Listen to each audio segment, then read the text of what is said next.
आइए रुख करते हैं अब खबरों की ओर।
जगदीश सर जिंदाबाद, जगदीश सर जिंदाबाद। हम हमारा हक मांगते, नहीं किसी से भीख मांगते। हम हमारा हक मांगते, नहीं किसी से भीख मांगते। नर्सेज एकता जिंदाबाद, नर्सेज एकता जिंदाबाद, नर्सेज एकता जिंदाबाद, नर्सेज एकता जिंदाबाद, नर्सेज एकता जिंदाबाद। नर्सेज एकता जिंदाबाद, जिंदाबाद, जिंदाबाद, जिंदाबाद, जिंदाबाद, जिंदाबाद, जिंदाबाद।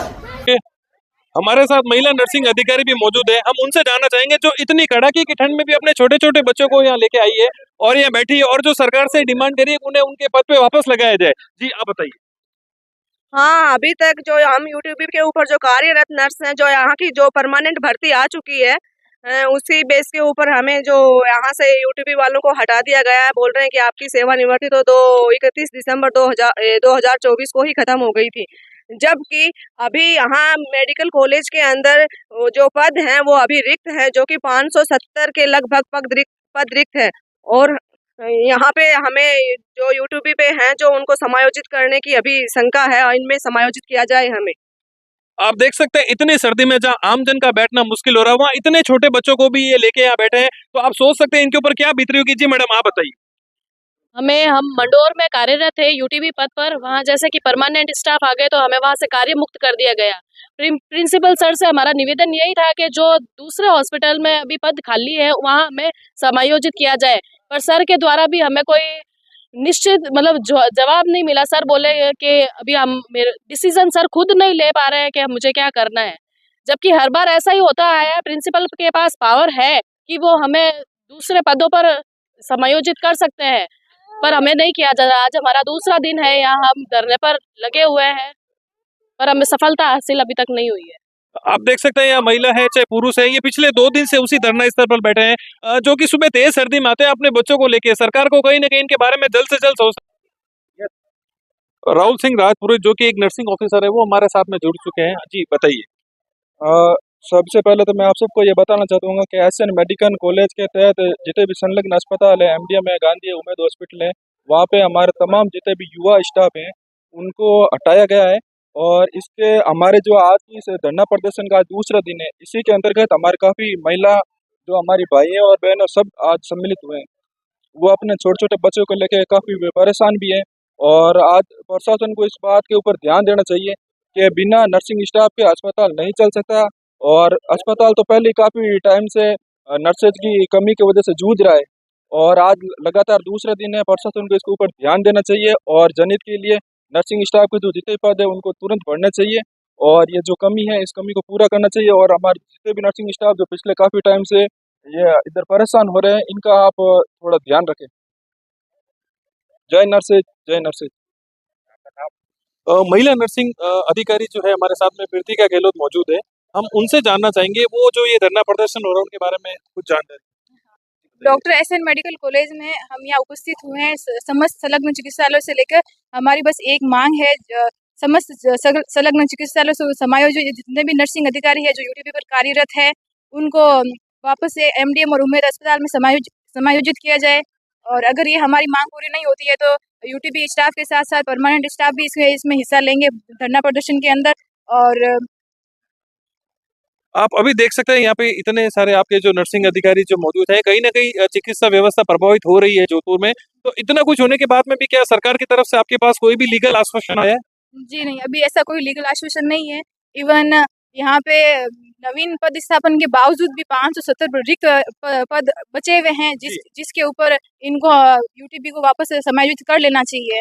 इससे पेशेंट का भी फायदा होगा, हॉस्पिटल में कार्य व्यवस्था सुनिश्चित सही व्यवस्था से रहेगी। रितिका गहलोत का कहना है कि हमारे साथ में अगर ये हमारी सरकार द्वारा हमारी मांगे नहीं मानी जाती है तो कहीं ना कहीं इस लेवल पे आके जो परमानेंट कर्मचारी है नर्सिंग कर्मचारी वो भी अपना धरना और प्रदर्शन में सहयोग करेंगे। अगर जो अस्थायी कर्मचारी है वो आप देख सकते हैं हमारे पीछे पूरी यहाँ पे 2 दिन से यहाँ पे धरना प्रदर्शन लगाए हुए बैठे हैं। इतना होने के बाद में कहीं ना कहीं जोधपुर की जो चिकित्सा व्यवस्था है वो बिल्कुल प्रभावित हो रही है। और ऐसे में अगर परमानेंट कर्मचारी इनके साथ में जो परमानेंट नर्सिंग अधिकारी जो उनके साथ में मौजूद होता है तो कहीं ना कहीं जोधपुर की व्यवस्था जरूर चरमरा जाएगी। सरकार को इसके बारे में जल्द से जल्द एक्शन लेना पड़ेगा, वरना कहीं ना कहीं कोई बड़ा हादसा हो सकता है। कहीं ना कहीं ट्रू इंडिया के लिए मैं रंजन दैया, ट्रू इंडिया की टीम इस वक्त मौजूद है संपूर्णानंद मेडिकल कॉलेज में, जहां आप देख सकते हैं हमारे पीछे हजारों की संख्या में यहाँ पे यूटीबी नर्सिंग कर्मचारी जिन्हें अस्थायी नर्सिंग कर्मचारी भी बोला जाता है, लेकिन सरकार की हठ धर्मिता के कारण इनको इनके पद से मुक्त कर दिया गया है। हमारे साथ जगदीश जाट जो कि यहाँ के अध्यक्ष भी, हम उनसे बात करेंगे और जानना चाहेंगे कि एग्जैक्टली सरकार क्या चाह रही है और ये सरकार से क्या चाहते हैं। जी जगदीश जी बताइए। सरकार ने यहाँ पर कम से कम 450 कर्मचारी नए लगाए गए परमानेंट, परंतु उसके बाद भी इस मेडिकल कॉलेज के अंदर 570 पद खाली है और यहाँ पहले से जो अस्थायी नर्सिंग अधिकारी है वो कार्यरत है, परंतु सरकार ने 31/12 के बाद इनको एक्सटेंशन नहीं दिया और माननीय प्रिंसिपल साहब ने खाली पदों पर इनको समायोजित करने से मना कर दिया, जिसकी वजह से आज इनकी नौकरी खतरे में है और इनको बार टर्मिनेट का रास्ता दिखाया जा रहा है। उसी को लेकर आज हम धरने पर है कि जब जोधपुर को एक तरफ तो इतना कार्यभार बढ़ रहा है, डिपार्टमेंट बढ़ रहे हैं, 2000 नए पद चाहिए, दूसरी तरफ खाली पद पड़े तो भी आप कर्मचारी हटा रहे हो। ये जनता के साथ साथ आप कर्मचारियों का भी अहित कर रहे हो। ये जबकि सरकार तो नौकरी देने में, लेकिन अधिकारियों की हठ धर्मिता की वजह से हुआ। आप देख सकते हैं जगदीश ने हमको जो बात बोली है कि यहाँ पे पद रिक्त तो पड़े, लेकिन सरकार या अगर अधिकारी चाहे तो उनपे पद को भर सकते हैं, लेकिन सरकार अपनी हठधर्मिता के कारण उस पद को नहीं भर रही है, जिनका कहीं ना कहीं खामियाजा आम जन को भुगतना पड़ रहा है। क्योंकि जब काम करने वाले अगर अस्पताल परिसर में मौजूद नहीं होंगे तो जनता को वो सुविधा कैसे मिलेगी। ट्रू इंडिया के लिए जोधपुर से मैं रंजन दैया।